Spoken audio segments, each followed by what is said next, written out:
Si bien ya es mucha gente política, mucha gente de la prensa, muchos líderes sociales que son asesinados, ¿por qué cala tanto y duele tanto lo de Carlos Manzo, el presidente municipal de Uruapan? Porque él frontalmente se enfrentó al crimen organizado de su municipio y constantemente en público, en los medios de comunicación, estuvo haciendo el llamado al Poder Ejecutivo, al gobierno de su estado, a que lo apoyaran y lo tomaran cartas en el asunto ante lo que acontece pues en el país, que lo que todos sabemos. Si bien estaba protegido por fuerzas federales, es un fracaso rotundo que en un operativo lleno de guardaespaldas lo hayan podido abatir dos sicarios. Es lamentable, da mucho coraje, porque Carlos Manzo fue la contraparte del abrazos no balazos amlotriano, cuando dijo abrazos no, chingadazos sí. Carlos Manzo fue una especie, y así le llamaban, el Bukele mexicano, aunque él decía que prefería decir que le dijeran el del sombrero michoacano. Era partidista, ganó las elecciones sin partido. Era un ejemplo de lo que debe ser un presidente municipal, puesto por su gente, de su gente, fortaleciéndose en la fuerza de su municipio, y que lamentablemente es asesinado. Otra vez, y necesitamos explicar, todos los fenómenos se explican desde su historia y desde su teoría. Tenemos que entender los tres niveles de gobierno: federal, estatal y municipal, pero el gobierno, todo está englobado en el Estado. Desde el siglo XVII, en la teoría contractualista de los británicos, Thomas Hobbes o John Locke, Thomas Hobbes explicó que el hombre es un lobo y que se come a otros hombres, y que tiene que haber una fuerza que limite la coacción. Esa fuerza es el Estado. Yo cedo mi derecho natural a defenderme para tener un derecho positivo en el cual un conjunto de personas, que es el gobierno, que es el Estado, va a tener el monopolio de la fuerza. Entonces, el Estado nace primeramente por la seguridad. La seguridad precede a la economía, la seguridad precede a la educación, la seguridad precede a la salud, la seguridad precede a cualquier programa político. La seguridad incluso precede, porque no puede haber justicia si antes no establece seguridad, a la justicia. Entonces, el Estado es el encargado de manifestar la seguridad de la vida, evitar el asesinar a alguien es el peor crimen. Quitar una vida, desvivir a alguien, es el crimen más abominable y más atroz que puede haber en el ser humano. Entonces, cuando el Estado no cumple su función de monopolio de la fuerza, permitiendo con la excusa de que si se enfrenta directamente van a haber muchas bajas civiles, con la excusa de que son un humanismo, con la excusa de que las causas están en la corrupción y en los factores sociales de riesgo y educación, está fracasando. No puede permitir el Estado que haya grupos paraestatales armados que le compitan el monopolio de la fuerza. El Estado es el monopolio de la fuerza coactiva. Entonces, si el Estado tiene quien le compita, no tiene razón de ser. Si el Estado no garantiza la seguridad de todos los mexicanos, no tiene razón de ser.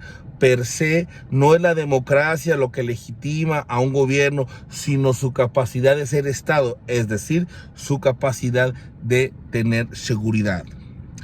Desde la teoría de justicia de John Rawls, el Estado se guía por valores lexicográficos. Yo no puedo preferir el diálogo, una educación humanista, programas sociales, a mi responsabilidad como Estado de enfrentar a los grupos paraestatales que tienen limitados al país. No se puede. La teoría política es clara con eso. Entonces, cuando hay grupos que dominan y que tienen la capacidad cuando quieran de matar a alguien, el Estado está fracasando. Está fracasando. Entonces, ese es el primer argumento. El Estado, al no poder garantizar la seguridad de nadie, el Estado no tiene razón de ser. 2, la gente que defiende al poder, al oficialismo, dice, esto fue lo que dejó el PRIAN. Voy a hacer una pequeña comparación en lo que pasa ahorita y con lo que pasaba en el 2006, porque todos dicen de la guerra de Calderón, que es lo que provocó. El crimen organizado ha mutado, ha devenido en otra cosa. Antes el crimen organizado se dedicaba a patrocinar candidatos, a dar dinero para las campañas electorales, con la finalidad de llegar a acuerdos y que se les dejara trabajar, y se dedicaban solamente a lo que hacen, cosa que yo siempre he criticado del gobierno. El Estado, al tener las drogas penalizadas, genera este crimen organizado. La solución más rápida es la despenalización de las drogas. Con la despenalización de las drogas aminorarías de gran manera esta situación, pero como el Estado es paternalista y quiere decir que es bueno y que es malo, no lo hace, y esto genera estas cadenas de violencia. Bueno, en la época de este presidente de Calderón, era diferente cómo operaban estos grupos, porque invertían en campañas y no afectaban por lo general a la población. Hoy está mutado. Hoy ya no solamente invierten en las campañas, ahora son ellos los actores políticos. Lo ves con Adán Augusto como líder de la barredora, lo ves en muchos casos que ya está comprobado. O sea, esto ya no solamente el crimen ya no es solamente un patrocinador. Ahora ellos son los actores políticos, ellos son los presidentes municipales, ellos son los presidentes estatales y tal vez secretarios de algún gobierno a nivel estatal o federal. Entonces, esa evolución, más aparte el reclutamiento obligado de jóvenes, más aparte todo lo que es el derecho de piso y ya imponérsele a la gente, ya ha cambiado mucho este fenómeno. Entonces no hay otra forma de enfrentarlo. La forma que tendría que hacer el Estado mexicano de enfrentarlo es a la manera del gobierno de Río de Janeiro contra Comando Vermelho en las favelas. Así se enfrenta, porque el Estado no puede permitir que le debatan la hegemonía política. Eso es teoría, todo eso es teoría política. Entonces es importante que el ciudadano de a pie tenga una desobediencia civil, como diría David Thoreau. Si el Estado no tiene razón de ser, no paguemos impuestos. Se tiene que levantar la ciudadanía.